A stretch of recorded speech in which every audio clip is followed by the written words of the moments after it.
Yo, what is going on, all you crazy sons of bitches? Unfortunately, Billy Mays is here, and I'm not happy. He's the first person in here, which means the stream's all jacked up. Damn Billy Mays. What's going on with you, Don Vito? Chicago Sports Talk. Michael, what's going on? How you doing? Hope everybody's having a great day. And without further ado, let's go ahead and start the damn show. And action! Finally,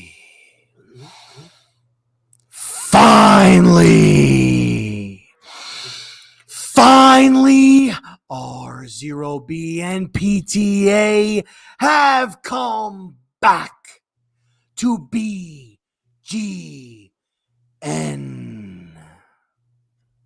which means that finally RZeroB and PTA have come back to talk Giants.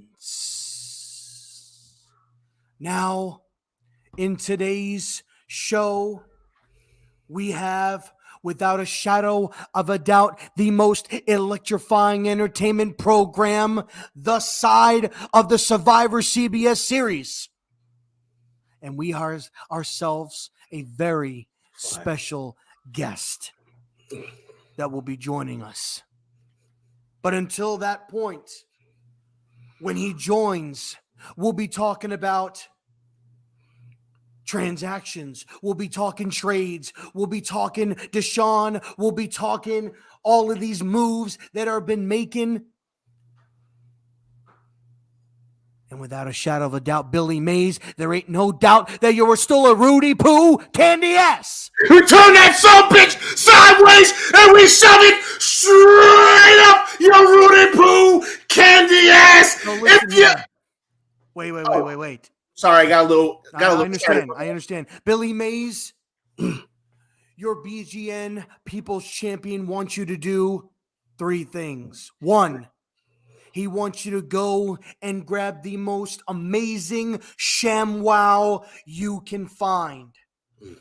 2, he wants you to take some OxyClean and he wants you to rub it all up on that ShamWow, bringing out the colors. And then number 3, I want you to take that ShamWow, turn that sumbitch sideways, and stick it straight up your Rudy Poo Billy Mays candy ass. Because it doesn't matter if you're first, second, last, never showing up. The only thing that matters is that you are going to be getting the entertainment show ass kicking of a lifetime. Because you know something, brother? Wait, no, that's not it. That's not it. That's not it. Okay. This is it. Woo! No. That's not it. That's not it. This is it. You're gonna get it. Oh, it's true. It's no. That's not it either. No. That's not it either. No. This is it. If you smell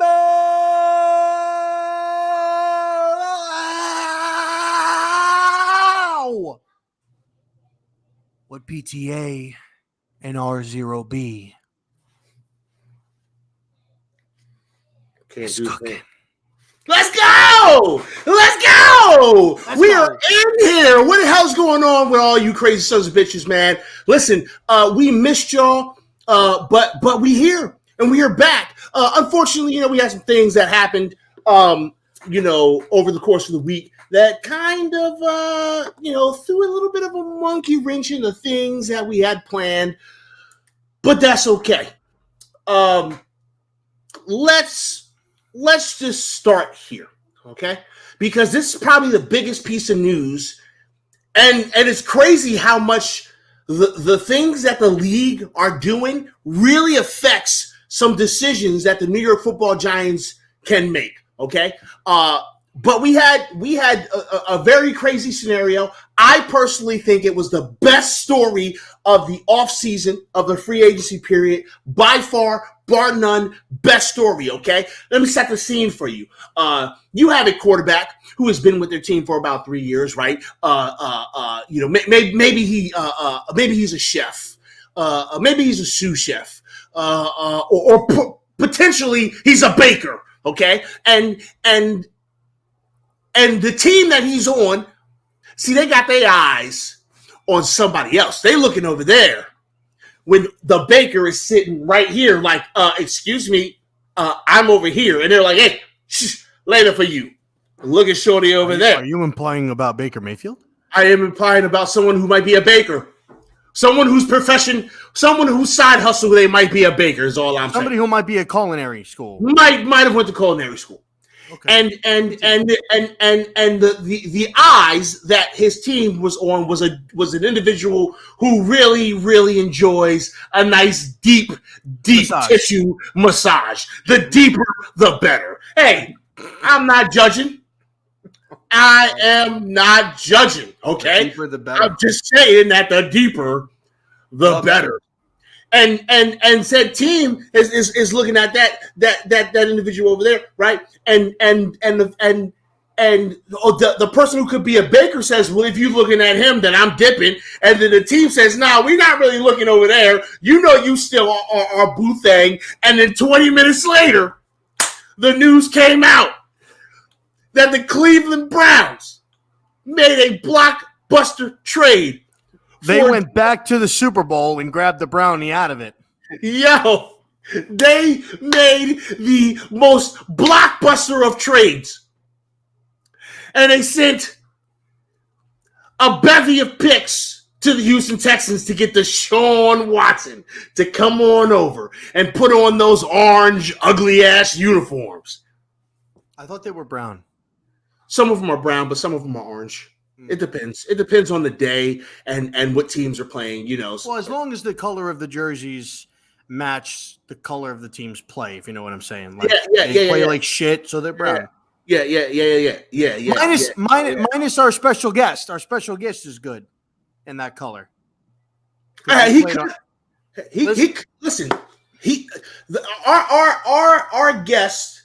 guests made every uniform look good. It didn't matter what the colors were, okay? But listen, we've got a bad taste in our mouths. Just a little bit of a bad taste in our mouths for Baker Mayfield. Not so much the team he plays for, the Cleveland Browns.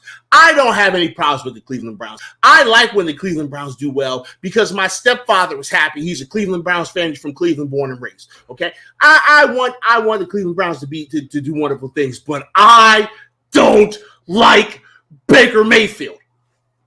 I don't like him. Would you like to share why? I've never liked Baker Mayfield. I didn't like him from the beginning. I didn't like his attitude. I didn't like his thought process. I had a feeling that Baker Mayfield was going to come in the league, party too much, and flounder. I will admit that there have been plenty of times, a lot of times, where Baker Mayfield looked great. Okay? Mm-hmm. I'm not taking anything away from his talent, but I hate his attitude. I hate his attitude. I hate the way he carries himself. I hate the way he talked about the Giants. I don't like him. I don't like Baker Mayfield. I probably won't like Baker Mayfield. I am praying to God that Baker Mayfield does not get sent to the Colts. Because if Baker Mayfield goes to the Colts, that's going to be a sad day for me because I love the Colts, okay? Not as much as I love the Giants, but I love the Colts. Colts are my AFC team because of Peyton Manning. And it would really, really suck for me to have to watch Baker Mayfield in a Colts uniform. It would piss me off. I'm bitter. I'm petty. I don't care. That's the way I feel. How do you feel about the happenings of this trade, Rob? Well, first and foremost, Billy Mays, I'd like to address you really quick. When you're the first in the channel, you will get double verbal abuse. Yeah, and you're gonna like it. Yeah, you're gonna take it with it. You have no option when you're number one. I mean, that's just the perks. Yeah, being number one. Yeah. I'll be honest. I was a little shocked, especially when they said that the Browns were out of it.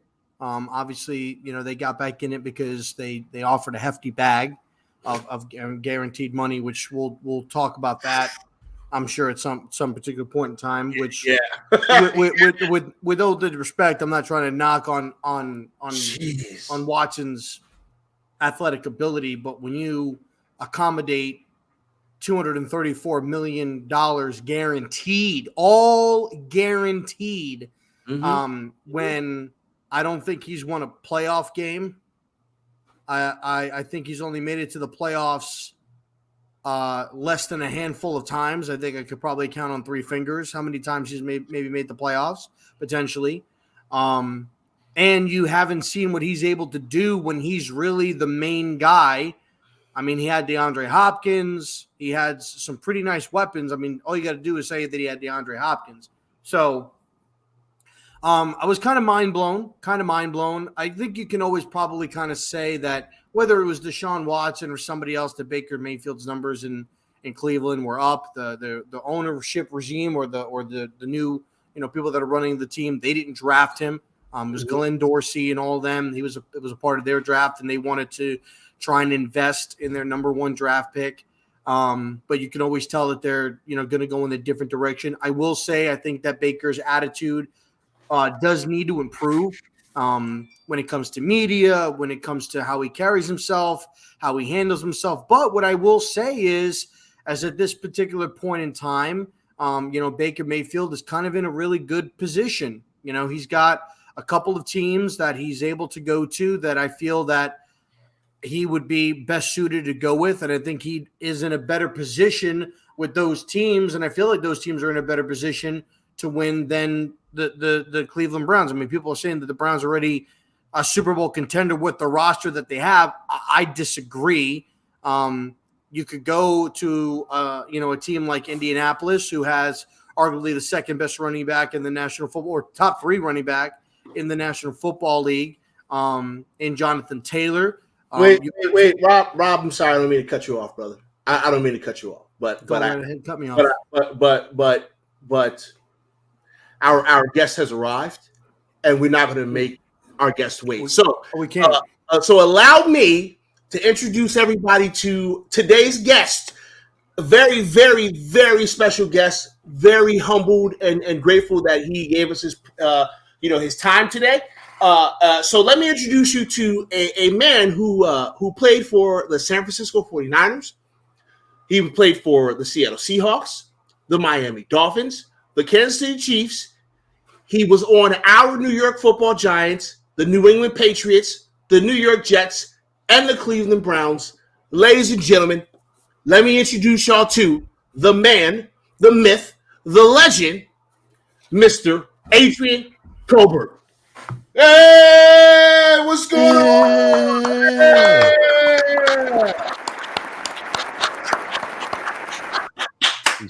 Now let's be clear. The only team that matters out of that long list is the Giants. It's the Giants. It's the only team that really matters. It's the Giants. But let me give you a formal salutation by simply saying, Radio. Yo, big radio. Yeah. What's going on with you? AC, how you doing, brother? I'm good, man. Just got home. Went out and helping out a client, getting a friend in the streaming, and had to go set her stuff up. Okay. All right. Wait. Is this a e-girl we talk about? Is this an e-girl? Yeah. Definitely got a future e-girl coming in soon. Hey, yo, AC, you be setting up them ear licking girls, man. You be setting them up. I probably those, should. ASMR stuff. I probably should. Hey, listen. There's serious coin. It's coin right there now. In there, man. Some bread in that. Hey, listen, you got to do what you got to do to get the money. If somehow one day you come in and I'm sucking hard on an ear, I'm literally just doing it for a career. So don't think anything of it. Don't get don't feel bad about it, but I'm doing it just to make some side cash. Listen, we go put this out here right now, okay? If Rob is licking ear microphones, okay, he's officially fired from the show. If I become an ear licking person, that means I became like a Eagle or Cowboy fan. And at that point, I was getting ready to say because it means that when the camera is off, you're probably licking other things. You poor talent, you're doing that. So you're immediately fired. Your wife's going to get rats. I don't want nothing to do with it, okay? I don't want nothing to do with that. All right, so check it out. First and foremost, AC, so you are from Texas, correct? Yes, sir. I'm from Wichita Falls, Texas. Wichita Falls, Small town, man. What was it like? What was it like growing up in Wichita Falls, man? I've been to Wichita Falls several times, but what was it like growing up there?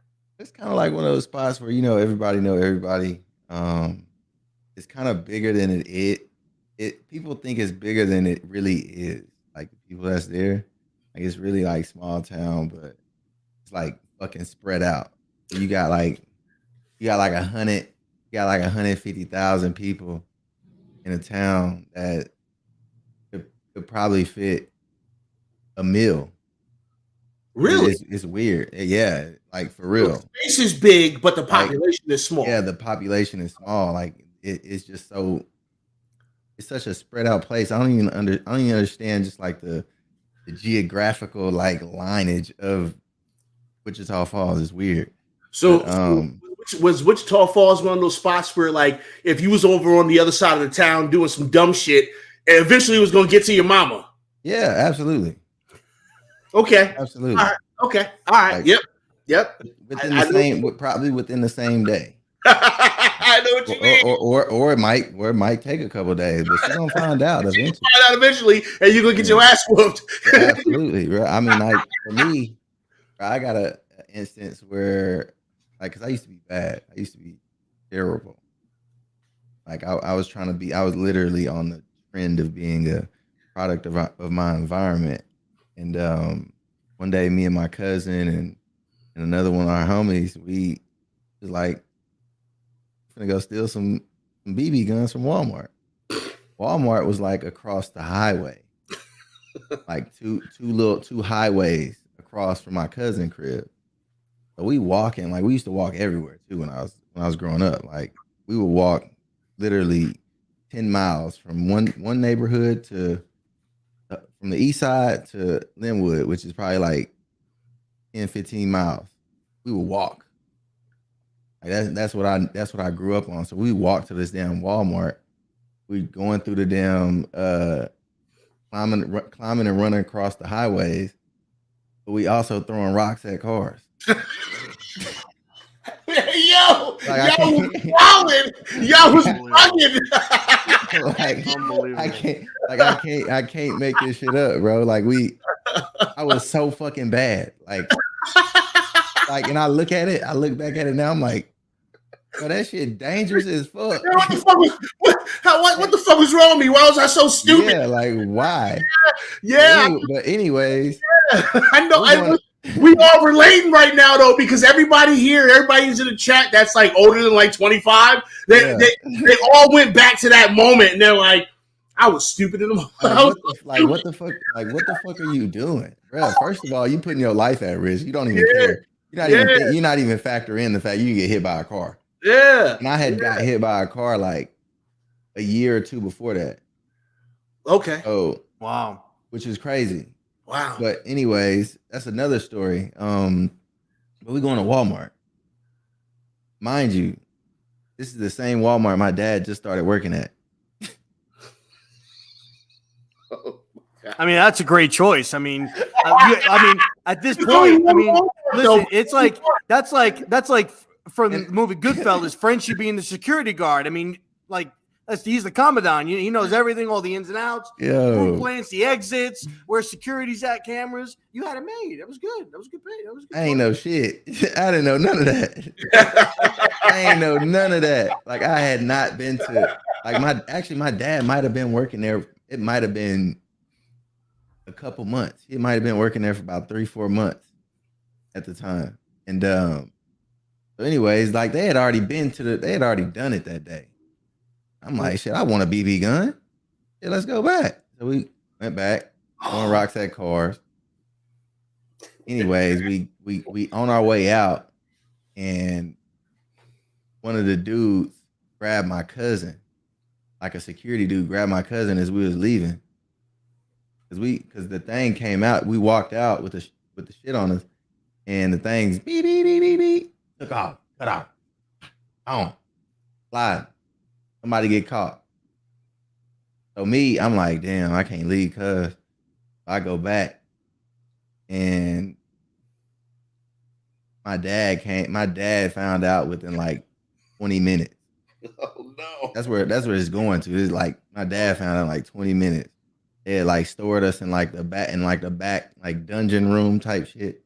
It was crazy. I was scared as shit. I already knew I was gonna get a whooping. That was the year going to jail room. They put you in.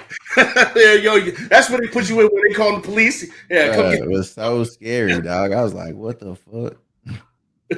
I'm like, damn. I ain't even like at the time. I wasn't even like embarrassed.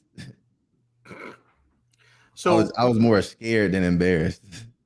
was it after that point, like after that incident, where like you made a decision to kind of put your attention to something else like football and No. like really kind of pursue that, or how did No. that come? How did that come No. about?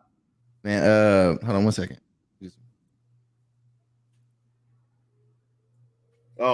He's getting ready to uppercut somebody. What's going on? Hey, shout out to everybody in chat. I see all y'all. We gonna let you guys ask any questions you want to AC while we have him. Man, shout out to all of y'all, man. I see y'all. Super Taj, Ash is in here. Michael Irvis, Coke Man, Fisk unit in the building. Chris, what's up, Chris? CG, what's going on with you, man? Appreciate you. This is. If you have some questions for him, you should ask. All right. If you've got questions, you should ask. Okay. Right, so okay. All right. So just to get it. Just to get it back to focus here. So you were a badass little kid, right? Getting caught in Walmart didn't change your mentality, right? But at some point, something did because you started playing football. What made that happen? I started playing football when I was 5, and by the grace of God, I was always really good. Okay. Like always good. Like when I moved from my hometown, Wichita Falls, like everybody was mad about it. I'm just gonna throw it up there because you listen, you put yourself in this position. You put yourself in this position, AC. You did. Did John Lynch call you back? No, he ain't calling me back. He gonna call you back. He can call you back. That's CG Ruthless, by the way. He is part of the BGN. He is one of our 49ers representatives, man. So shout out to him. He's gonna probably be hitting you up here, man. Like, hey, Adrian, man, you're the motherfucking man. So yeah. He wants to know if you miss playing for the 49ers. I'm gonna answer that question. No, because he got to play for the Giants, CG. Hey. No, you miss playing for the Niners, by the way? Oh, absolutely. Okay. It was a great place.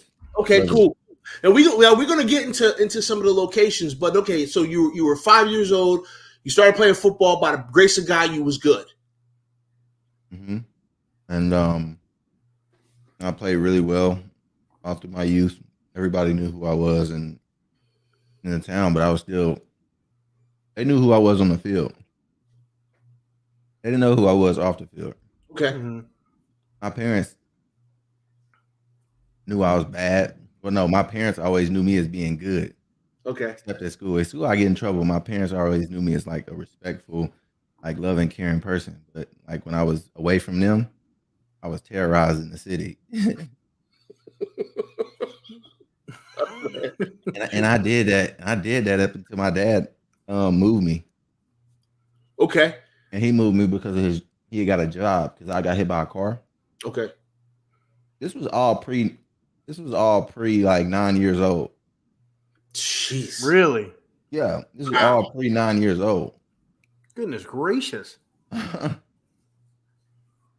mean, school. Hey, listen. We talking School of Hard Knocks right here, though.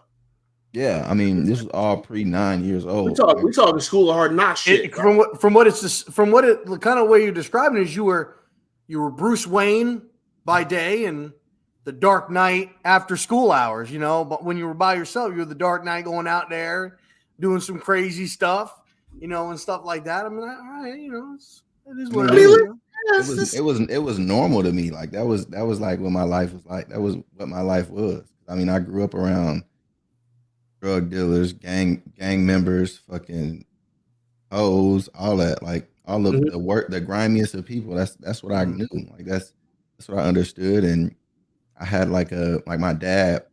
He's just like a very, very powerful person in my life. Always has been. Because like not only was I around that, he was a part of that. He was Yeah. he was he was of the worst, but he instilled values in me that led me the opposite direction. Yeah. Like that's why I got so much respect and love for my dad, because I mean I know the game. Like I done seen it, I done lived it, and he didn't want me to, but hell, he wasn't gonna be able to stop what he was bringing me around. So I mean, I Yeah. was No. obviously I'm gonna learn it, I'm gonna understand it, and I'm gonna take the information you give me. Like I understood what he was doing, but I wasn't gonna go and take that same route. I wasn't gonna go into dealing drugs or going out and killing people or robbing people. I mean, on a daily. I mean, Yeah, really. no, yeah, no. See, it's crazy too, man, because like it's real interesting how the black experience, how similar it is for a lot of us, right? Because like for me, it wasn't my dad because my dad wasn't around. But for me, it was my uncles, right? Yeah, I had a couple of uncles who I really looked up to, and disappointing them was like the worst thing in life. Was disappointing, my two favorite uncles or whatever, and so it was very easy for me to become a product of my environment. And to be yeah, completely honest with you, I became a bit of a product of my environment as a kid. You know what I'm saying? The upbringing is very similar. And then there's something that's a turning point, right? yeah. Like for me, the turning point was some asshole in dress blues, walking up to me and saying, "Hey man, got a better situation for you. Come join the Marine Corps." That was like a turning point for me. What was the turning point for you? Hmm. Turning point for me, um, moving. Honestly, Okay. like moving. When my dad moved me, going into the seventh grade after my sixth grade, so that seventh grade summer. Okay. Um, yeah, it was terrible because I mean I was no longer a part of anything. I didn't know anybody, so I guess like damn. And I moved to a spot where because I'm born around primarily black, like urban in the streets. Like Mm-hmm. so I was never really around a lot of like Caucasian people. Like I had some friends because I played for like a select football team, but like how it was, like I never went to school with all white people, nothing until I went there. So it was like very uncomfortable. Mhm. So it like kind of forced me to change. Like I tried to fight it. Like I used to get in trouble like all the way up until after seventh grade. I stopped. I was just like, fuck it. Like I'm not going nowhere. My dad basically saying I'm not leaving. So like it makes no sense to just keep getting ass whoopings and getting kicked out of school. Like Right. so Yeah. I kind of Yeah. like that changed my mindset. Like it changed my mind. It just changed my focus. Like, all right, well, fuck it. I ain't gonna be able to go back home. So I might as well just try this football shit and try to make it work. Mm, man. And you did. And you made it work. So were you highly sought out after in high school? Were there a lot of Oh no? no, it was crazy because going from a spot where I wasn't was everybody knew me, all the schools wanted me, Mm-hmm. to a spot where nobody knew who the fuck I was. It Mm-hmm. was it was a complete like experience, like a humbling experience. I get there, like they already have the people that they've watched grow up and they've expected to be all stars at this school.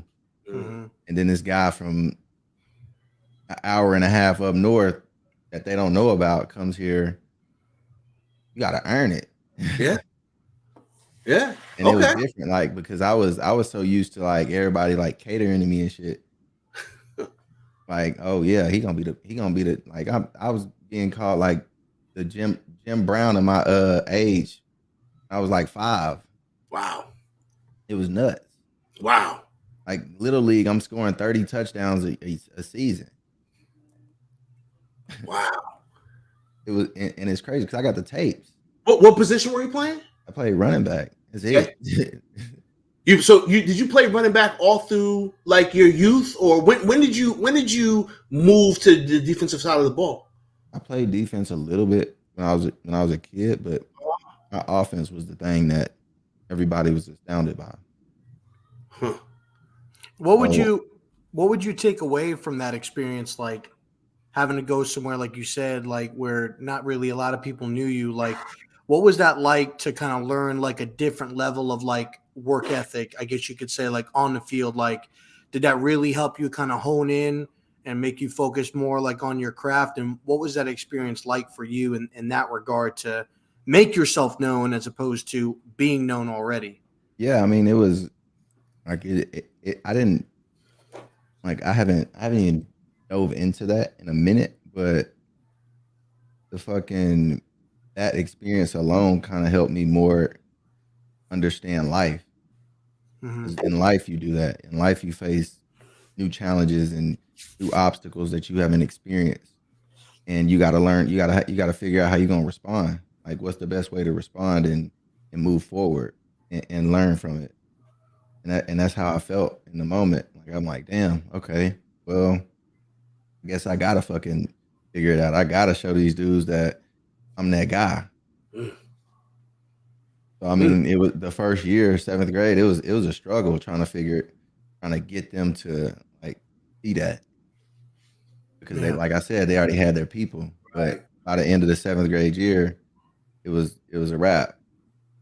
And then it went to the eighth grade, and then get to eighth grade, you go to high school, and then high school they already have like their people. Like you have to deal with it again. Yeah, you're a Yeah. freshman. because You're a because freshman. you're a freshman and they already got their people, but Yep. it ain't even like at that level. It's like they've been watching these guys since they were kids. Yeah. And then I've only been Pop Warner and I've stuff. only Yeah. I've only been in the town for 2 years, so I'm still having to deal with that adversity. So I'm like I'm on the I had to play on a freshman team and had to split reps with two other players. So it was crazy. I still ended up scoring like 12, 12 or 15 touchdowns. And then my sophomore year, the coach took me off offense. They only did one side of the ball. They made it to where you could only play offense or you could only play defense. And they made me play defense. Mm. And they had me starting that corner. I mean, I wouldn't like I'm when I look back at it, I'm just like, damn. But why would I even just be okay with that? Like, why would I not try to like? Because I mean, I knew the type of player I was, like, because I was Yeah. always that guy that went both ways and played well. So like, it was like I look back at it, I'm like, bro, what the fuck?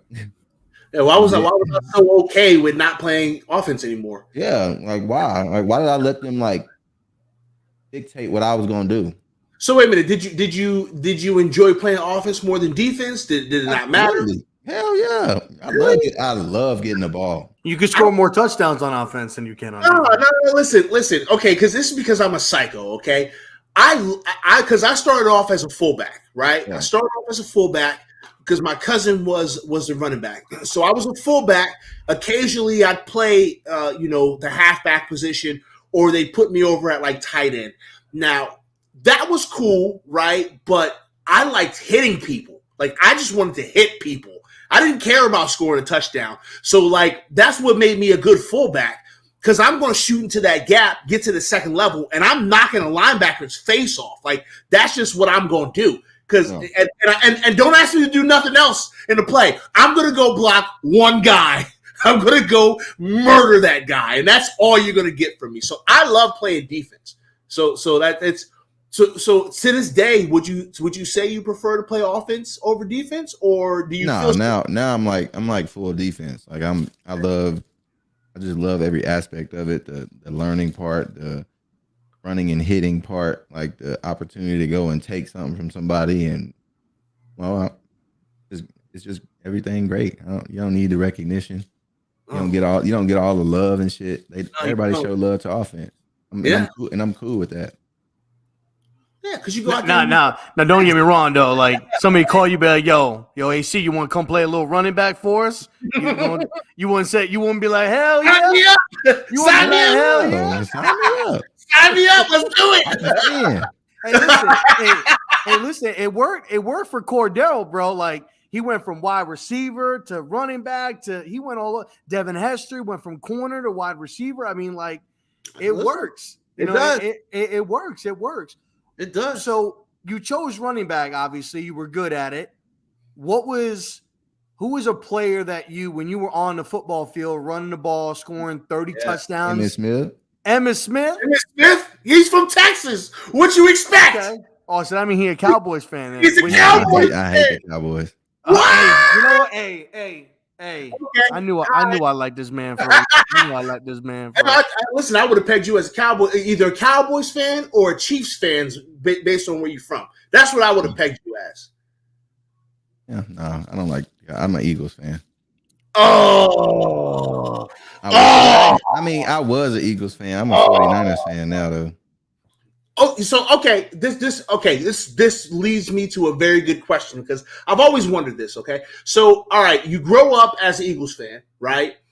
But then you get drafted by the 49ers. When you get drafted by the 49ers, are you thinking to yourself, damn, I gotta stop being an Eagles fan? Or are you still like, I'ma still rep the Eagles, but I play for the 49ers? I'm repping whoever paying for me. I love it. I mean, you can look at it that way too, or it could be like, those motherfuckers didn't draft me. Fuck them. I'm gonna be my team now. They picked me. I mean, yeah. Listen, I'm a Giants fan, right? But if I was a good enough football player to get drafted, whoever draft me is my new favorite team because you picked me. Like that's like people don't think about this, right? It don't matter what round and what pick at all you get picked. Someone picks you. You got picked. That's all that matters. You got picked. It's hard with the amount of people that get into the draft and colleges and stuff like that. The fact that you got picked or something like that. I mean, that's crazy. Is it 300 players? Like 2 something. 2 something? Yeah, so, 40s. I mean, listen. If you get picked, you're a part of that 250 people who get to play in the NFL. Yeah. It doesn't matter when you get picked. Hell all right. Yeah. So if you shitting on a football player because they got picked in a late round, I just want you to remember. Nobody fucking picked you though. Nobody picked you. You was sitting on the couch. And you knew no one was gonna pick you because you wasn't even waiting by the phone. You was just sitting there like, well, let's see. You was watching other people sit by the phone. You was watching other people sit by the phone. You know what I mean? If you remember when Joe Thomas was drafted, I mean, that motherfucker was on a boat fishing with his dad in the middle of the friggin' ocean, bro. He didn't even get he found out when he got back to shore that he got drafted when he got drafted. I mean, it don't matter. But so yeah, I would think like, all right, cool. I got drafted. This is my new favorite team. So you said your Niners your favorite team. Is it because they drafted you, or is it because you just enjoyed being there that much? CG is gonna love this, by the way, because CG is over there. He's got his 49ers jersey on. He's got a 49ers snuggie on over top of it. 49ers house shoes. There's a 49ers thing on his. There's 49ers stuff everywhere. He gets up in the morning. He gives his praises to Joe Montana. All right, so he's super happy. He's super happy that you're a 49ers fan. He's loving this shit. Yeah. He's loving it. That's cool. That's cool. But yeah, what made you pick the 49ers now? I mean, just the culture, the fans. I mean, my experience with them, and the fact that they drafted me. I mean, like you said, I mean, there's 32 teams in the league. 31 of them passed up on me. Shit, all of them passed up on me a couple times, but I mean, eventually I got picked, and I'm grateful for it. And I've met a lot of great people, a lot of great fans. I mean, some shitty ones too, but more great ones than shitty, to be honest. What did it feel like? What did it feel like to hear your name called in that 2017 draft? What did it feel like? Oh man, it felt great. It was probably like one of the greatest feelings. I was drunk too, so I know how to be. I know how I feel when I'm drunk, and I know how I feel when I got drafted. So I mean, it was great. Was you drunk because 6 rounds had passed and you was like, "Fuck this shit"? Or no, I mean, because I wasn't even expecting. Like I was like my thought process was like, because I got like an insider from my agent at the time. He was like, "Yeah, I just talked to John Snyder, and he says you're gonna go in the 5th round. They're gonna use one of their 5th round, 6th round picks to pick you up." I was like, "Oh yeah, I'm going to fucking Seattle. Let's go." I'm telling everybody I got my fucking Seattle shirt, and they fucking passed up on me. Sons of bitches. I'm like, you motherfuckers. Sons of bitches. I took that fucking shirt. I took the shirt off. I threw that bitch in the water, and I proceeded to drink. I was like, damn, I'm not getting drafted because they ain't have no more picks. I was like, man, fuck this shit. I ain't going to the league. All this, I'm crying and shit. It's a bunch of girls on the boat, and we turned up, and I'm over here crying downstairs. I was like, fuck. Then my brother came and talked to me, and then I got like 5, 6 fucking calls about getting picked up as an undrafted free agent. This is like before the fucking draft ended, like literally before. Like you probably got like 30 more picks, and they calling me and shit. And I'm like, why you calling me? I want the real call. Don't call me. I'm waiting for another call. Stop calling me. Like, stop calling me. Fuck. Like, that shit shouldn't be right. That shit should not be legal. For somebody to call you while you waiting for the I know, like, what the fuck? Like, and no, not even somebody. Like, they got scouts calling you, bro. I'm like, what the fuck? It's not even a coach. Oh man, Coach on the phone. Okay, all right. So you get drafted, right?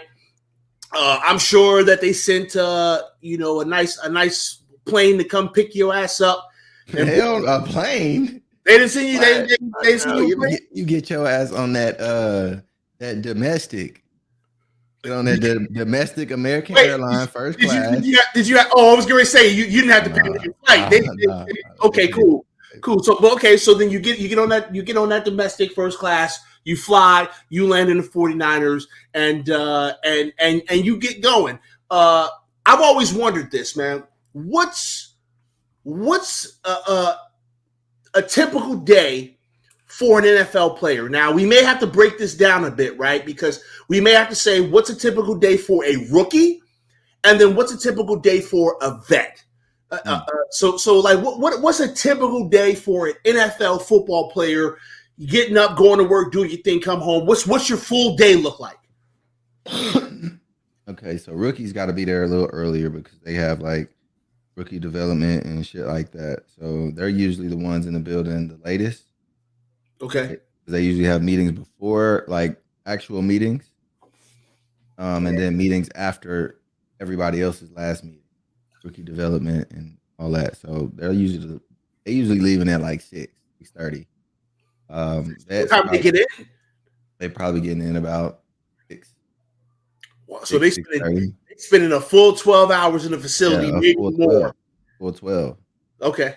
And then, I mean, so you go in, they got their rookie development, then they got lifts, and they got meetings, got lunch. Obviously, you can eat breakfast before meetings and whatever, or after workout. Then you go practice, then you go more meetings. Last meeting, then you're done. Like most of the time you spend in the building is in meetings.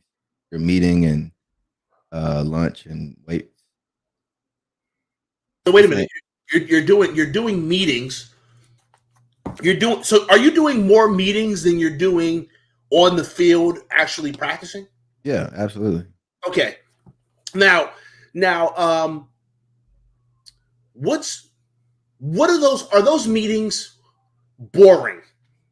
Or like to you, right? You as a veteran now, right? You got to come to training camp. You got to do all these meetings. You got to do. Is that boring? Are you like, oh man, I would just rather be on the field? Or what's your mindset when you're going through like some of the non-football, some of the non-on the field football stuff? So non on the field is only annoying like after I mean during OTAs, to be honest, like the last couple of weeks of OTAs. You didn't install the defense. You already know what you're doing. Like everybody's comfortable, and you just kind of going over the same meetings. And then obviously, like during camp, shit get annoying towards the end as well because you they're not gonna let you out early. They don't give a damn how much you know. Mm-hmm. You standing, everybody's standing there for 12 hours. You're gonna be here. Don't think you're getting out of here because you know because you know You ain't going Yeah, anywhere. hell no, you here. sit your ass down. Okay. Your ass down. I Okay. did change. I honestly did change my number because of that. Because I kept getting compared. I hated that shit. See, you know what? I'm glad you can see the chat. If there's a question there that you want to answer, feel free to just like I said to you, this is your platform. So if you see a question in the chat that you want to answer while we're talking about something else, please feel free. And also, time check. We're at 46 minutes. As I said to you again, I only asked you for an hour, but if you want to keep going, we go as long as you want to. It's your show. We just the hosts. Okay. Okay. Rob, you look like you was getting ready to ask a question. No, I mean, I was letting him, kind of respond to what he was going about. I guess I can kind of, like a lot of us, like non-football people, we like that don't have the privilege or the athletic ability to be able to get in there. And we really see these players like what they're like either on the field or at the podium after a win or a loss. We don't really like see them on the practice field in the facility, in the meetings and all that stuff. And you've been on some pretty good teams, and been around some pretty good players. You've been around, and one of the players I want to ask you about, Russell Wilson. You had the privilege of being on the Seahawks, and you had the privilege about being around some dogs. Russell Wilson, Bobby Wags. I mean, some of these guys. What was your experience with them?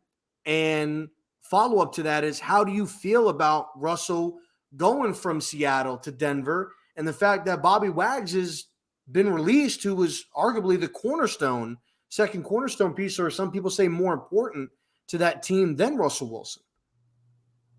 I mean, obviously those guys are first ballot Hall of Famers. And I mean, just their presence, their energy, their attention to detail, the way that they prepare, and like the love for the game is like second to none. Like it's everything is advertised. Wow. Everything, both of them. Wow. Like you ever heard him chew somebody out right there in the spot? No, I actually haven't. No, actually I have. I have. I heard Bobby do somebody out during the game. But wow. I mean it's just like if you I don't even know how to explain it, dog. It's crazy because like as a player, and a person and an empath like I am, like you feel people's energy, like you feel it. Like somebody could walk in a room and like I can tell if like they're a passionate person, or I can tell if like they're upset, or I can tell if they're like fucking ready to go and lead somebody to battle in a fucking victory. Like somebody's energy that can walk in the room and you like, yeah, I'm rocking with this guy. Yeah. Like, I don't wherever if he want to run through this wall, I'm running through this wall. Those are the type of guys that those two are. Like I've heard Russ give speeches. I've heard Bobby give speeches. Like Russ, I seen something like I never like when I got there. I watched Russ. Like I watched him, like just the way that he moves, the way that he prepared, and he made me a believer in him. Like Seattle was down, he was like, believe. Damn, I don't have too much time left, but he believe. Y'all ended up winning the game. Crazy. He balled. He I want to say it was like an 83 yard drive down the field in like 30 something seconds. It was nuts. I mean, Russell, I like Russell. I've liked Russell since he came to the league. Kid's a winner.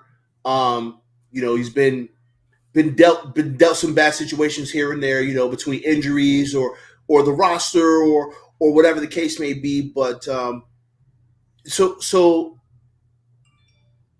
when you think of those two guys, what's the one quality from both of them? I kind of think I already know this answer, but what's the quality from both of them that you feel you took from them and applied it to your craft?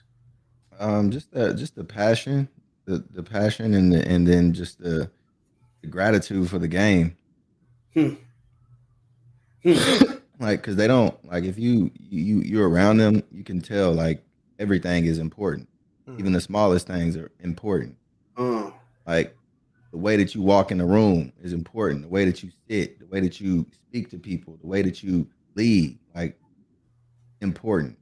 right, man. Is Those there a those big is there qualities, yeah. like a big difference? Because you play for around two dogs now in Russ and arguably, the best quarterback in the league right now in Patty Mahomes. What's Yeah.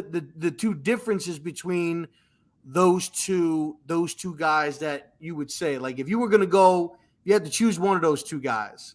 Which one you going with? Which one you gonna choose?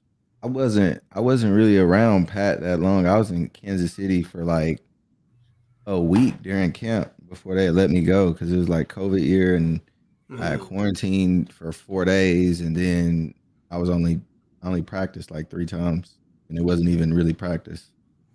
Mm. I mean, I wasn't really around him. I don't know him like um I don't know him in a sense of like his leadership Mhm. and but like tangible wise, I mean, he's just I don't know, he just seems kind of elite. Like both of them are elite in their own ways. I think um Russ has done it the longest or consistent. Mhm. Um I guess in the past year or so, not so much towards the end of the season, but Pat's just I don't know. He's bigger, he's taller, he's stronger. Probably can throw a little bit farther. I Mm. mean, I don't know. And They got some similar qualities. And I agree with you. Like I think if I mean I'll go back to the Cincinnati playoff game, like comparing Patty to Russ. I feel like Russ kind of showed a little bit more of like a younger, even though he's a Super Bowl champion, like showed a little bit more of like a younger side. Where I feel like a guy like Russ is would be more calm in those situations and handle those situations a lot more. And that's I put Russell Wilson in the same category as like a when it comes to when he steps into the building, demands respect, automatically gets it like Tom Brady. Like he's a guy when you steps in there, like everybody he elevates everybody and everybody wants to play up to those expectations. And now he's on a team that arguably people said, was a quarterback away from becoming a Super Bowl contender, and he's got some pretty good young talent, with Cortland Sutton and Tim Patrick and Jerry Jeudy. What do you think Denver? How do you think Denver is going to do, and how well do you think Russ will adapt to being in Denver? And what would your expectations be for him this year? I think he's gonna have one of his best years this year. To be honest, I mean, Mm. he's always had great receivers. Mm. He's always had really good receivers around him, and you can't deny that. Like he he hasn't Yeah. he hasn't had issues with the receivers. I mean, it's Mm-hmm. mostly been either the defense, which over the last 2 years has been the defense not performing to as high as what it used to, Yeah. or just some inconsistencies within the line and some of his play making decisions. Man. Okay. So all right. I want to make sure I get this series of questions in because this is a Giants channel. So tell us about your time. And listen, good, bad, indifferent. Don't sugarcoat this shit because this is a Giants channel, okay? If it's Yeah. I don't think he's going to sugarcoat nothing. To be honest with you. if the shit sucked, the shit sucked. Because right now the Giants suck. Okay, like it is what it is. But tell me about what your life was like as a New York Giant What's it like walking into this facility? Who were some of the guys, on the team that you were like super close with, super cool with? Just tell us about your all-encompassing experience with the New York Football Giants. It was. I mean, obviously, it wasn't as it was a whole season, but it wasn't like a real season. It wasn't a normal season. It was a COVID season, so I didn't really get a chance to hang out with many people. But like I met Saquon, and I mean, I already knew Shep. I knew Shep because he played at OU when I was at Texas. Okay. And there's actually it's a funny story. We want to hear him. Hit it. I mean, he was on punt return, and I've always been like a special teams demon. And in college, I was a gunner, and I think I know where this is going. Please tell me. Shep was always talking shit before the games. And he was talking shit. Oh, he a shit talker? He don't seem like that type of He was talking. What you talking about? It was the OU Texas rivalry, so I mean everybody talking shit. And I was so hot during the game. It punted. I killed the dude, and I killed the vice dude. Got down there, and I seen it was Shep. I was like, I'm finna light his ass up. so I see him. He's like that. He looking up like this. I'm coming down full speed. I ain't even look for the ball. You didn't care. Like fuck the ball, whatever. I hit him, and then the ball fell like probably like half a second after I hit him. But you rocked him though. So the fact of the matter is that didn't matter what happened in that play. You can always walk up to Shep and go, "Remember that time I busted your ass?" No, I mean like that wasn't even that was just a funny thing from college. But like when San Francisco played the Giants, I got my first start my rookie year. Okay. And yeah, I think I hit everybody on y'all team that year. I mean that game, I might have. I think I got like that, bro. I think I got a big hit on everybody on the Giants team that game. And that's what you're supposed to do. That's your job is go out there and lay people out. You a safety. I mean, like that's what we expect is for you to go out there and smash somebody's head off. So would you say though that so at that time, right? Joe Judge is the head coach, right? Patrick Graham is the offensive coordinator. Defensive. Sorry, the defensive coordinator. Jason Garrett was the coordinator. Patrick Graham was the defense coordinator. I'm sorry, yeah. And okay. So, what was it like working with Joe Judge and Patrick Graham? And listen, let's just keep it real here, okay? Because for a Giant standpoint, right, we feel like Joe Judge is an awesome dude, right? He's a great guy, but it felt like he was a little overwhelmed, right? But in terms of like the temperature in the locker room, the culture that was there, for the defensive side of the team, how was it working under Patrick Graham and Joe Judge? I mean, well, I knew Pat from the Dolphins, so we had a relationship prior. I came in and I started 6 games there. Okay. I like Pat. Pat's a good coach. I mean, he's a very open-minded coach, so he listens to the players. He actually takes heed to the advice or the feedback and moves on it. I like Pat. I enjoyed playing for him. Always open to run it back with Pat. He's a good guy. I mean, it's just hey, that black and silver might look real good. You know what I'm saying? Baby. We talking about Vegas, baby. And Joe, good people, man. Joe's a good guy. I don't like his coaching style is kind of weird to me. I think if you want to be successful as a coach, you should kind of take on your own persona and not try to use everything that Bill did over in New England.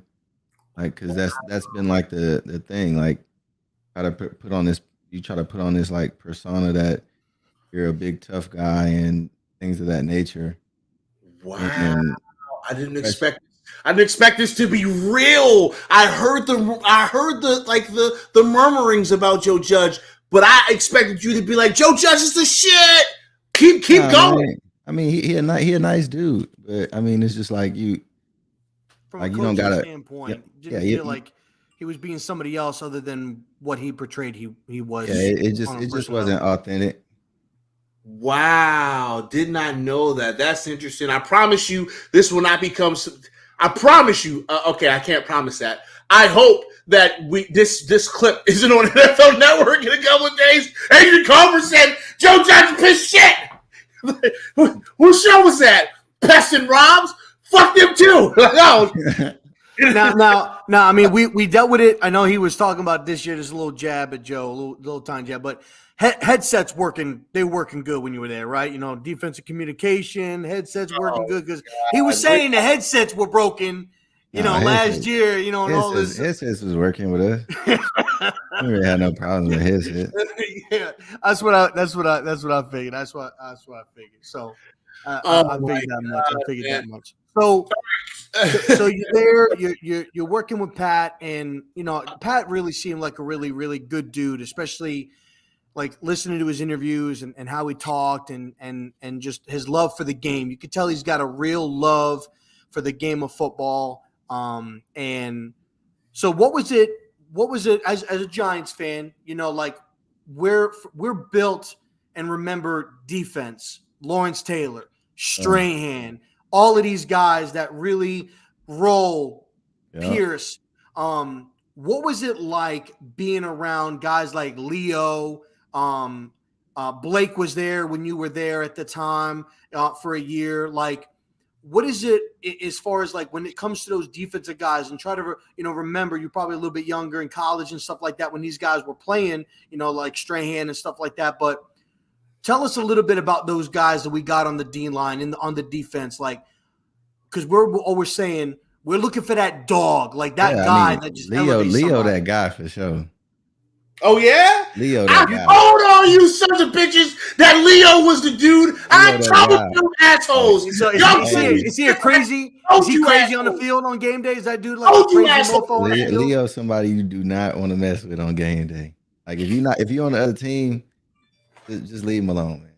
You know what's the best part about AC being here is that all of the shit that I have said about the mentality of a football player and the mentality of a coach, a lot of the shit that I'm saying is getting validated by you right now. So I appreciate that. You probably did it on purpose, honestly. I appreciate that. Yeah, man. I cashed out them before the show. We good. Don't worry about it. I gave him what he needs to say. We've been going on with this whole time.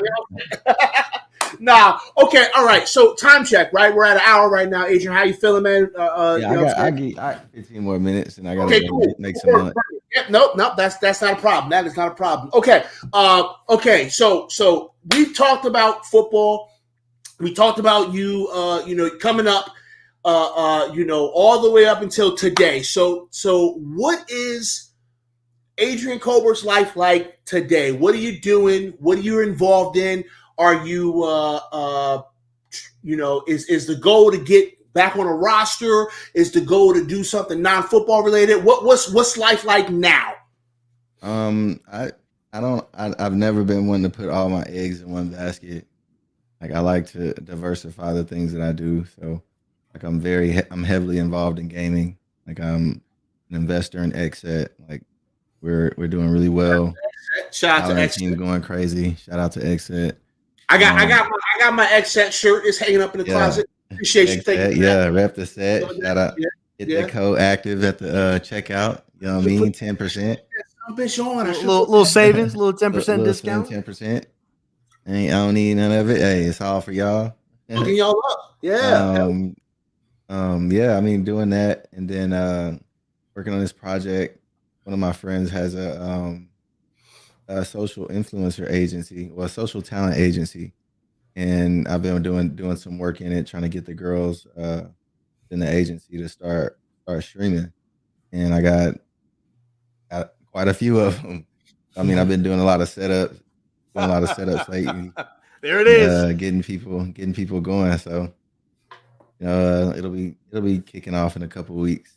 Word. Trying to gauge the interest. I mean, but these girls got like 3 million followers on Instagram and stuff like that. So it'll be fun, man. I hope to get some people on the show or something. What's up? Dope. Yeah.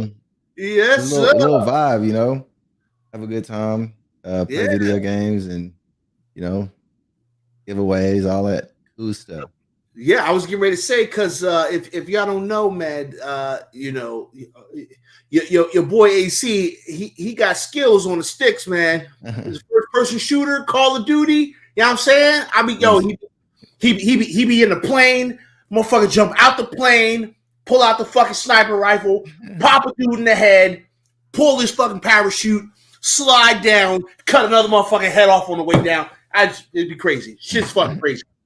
Shit's crazy. Yeah, and then I'm streaming. Yeah, so yeah. And then obviously I train every day. Just to stay ready. Like I think this has been my most productive off season as far as just everything encompassing my life. Got a baby on the way. Congratulations, man! Congratulations. Congratulations. So, I mean, just preparing and having fun and enjoying life and just spreading love. That's dope, man. That's dope. Okay, so I'm gonna give you this opportunity the next few minutes to plug anything you want to plug, shout out all the people you want to shout out. The floor is yours. You got it. Whatever. Well, first of all, shout out to the House of Aces. That's my little community. Hop in the Discord, man. We up there. We lit. I'll be in there yelling at y'all sometimes. Hey, we be in there. We got everything going in there. Go in there, pull up, have fun. We tag your streams, all that.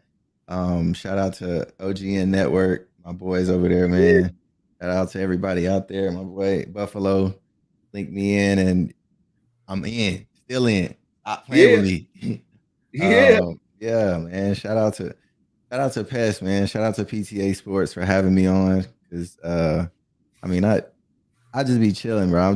I'm really trying to dive into this streaming stuff and get into the community to help build and just touch people's lives in different ways and show people a different light, show different people a different side of like the athlete and like a business person and like a streamer. Yeah. Right. I think a lot of times people forget that you are just a regular person, just like the rest of us. Absolutely. All they see is you on TV, you know what I'm saying, running with a ball or hitting somebody who's got the ball, right? So they don't get the opportunity to see that like you're a real human being, right? Absolutely.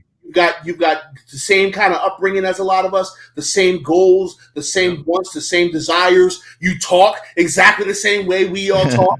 Thank you for that. I specifically told you, like, hey, let loose, man.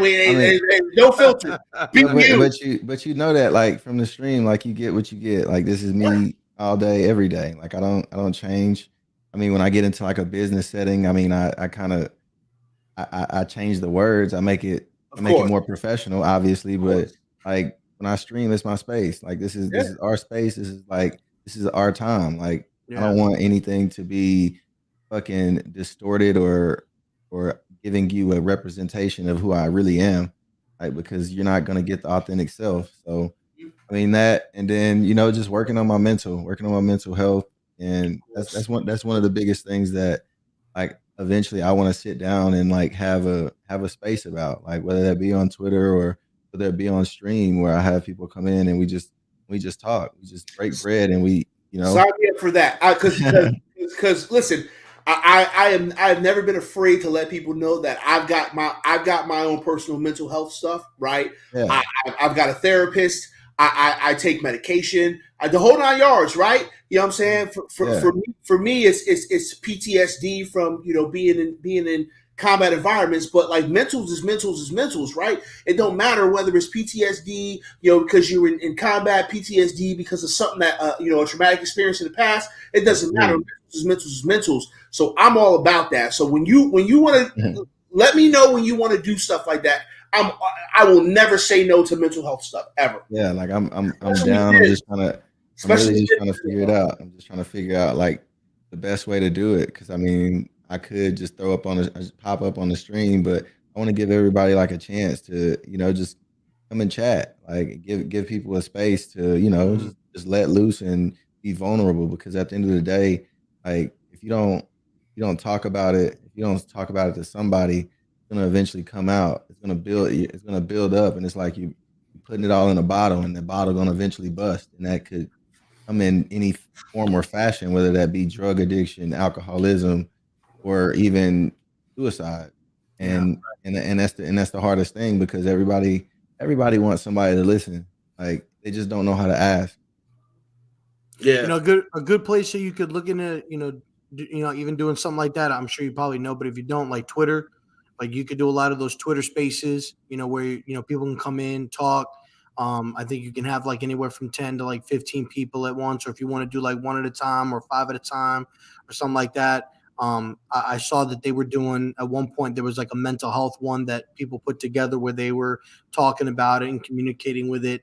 And I agree, like, mental health, no matter what it may be, whether it's a loss of somebody, a traumatic event in your life, or whatever it may be, anybody could be going through that. So it's definitely good, especially with the way things, are with now, like with COVID and everybody working from home and stuff like that. Like a lot of people aren't really getting out and getting to those lives that we know or we're accustomed to since past 2020. So from 2020 now, everything's a little bit more different now. So that's awesome, man, that you don't want to do anything like that, and I'm all for it as well. It's a great thing to do for sure. Okay, so as we wrap this thing up, AC, why don't you let everybody know exactly where they can find you, your social media, websites, what before we close this bad boy out. Adrian Colbert Jr. That is me on Twitch. Adrian Colbert 27 is Twitter. Adrian Colbert Jr. is me on Instagram. I don't know. Maybe. Let me check. I don't know, right? I don't be. You don't follow yourself very often. I don't. Like I'm terrible with it, bro. Listen, I have all the social media. I don't use That's them. just Adrian Colbert. Yeah. All right, cool. So listen, please make sure that you go and show AC love on every single platform. Go show him some love on Twitch. Go show him some love on Instagram, on YouTube. He's probably on Facebook, but you ain't gonna find him there. He may even have an OnlyFans. Fuck around and find out. So, fuck around, I might get one. I'll get a job. I'm on OnlyFans. Right? Yeah, feet pics, baby. Feet pics. Oh, shoot. So listen, I wanna before we close out here, I wanna give a special shout out to RZeroB's daughter, man, Serenity Grace, man. This show today is dedicated to her memory, to her legacy. We greatly appreciate all of y'all for coming out and showing us a lot of love today. Thank you very much, Adrian, for giving us your time. We are humbled and blessed that you came to hang out with us on our second. Is this our second show on this network? Our second show on this network. We got y'all a football player. I'm just saying, we trying to get work. We try to do work for y'all. Okay. So listen. So for Adrian Colbert, for RZeroB, I am Pest the Analyst, and this has been Giants Talk randomly on a Sunday. I promise you, I know that there's an end broadcast button because we get ready to push it. But before we push it, let's go ahead and pay the bills. Hope you all have a great rest of your weekend. Be kind to each other. Take care of each other. But sometimes call each other a piece of shit. It's fun. And we'll get up with you guys later. Y'all all take care of yourselves now. Deuces.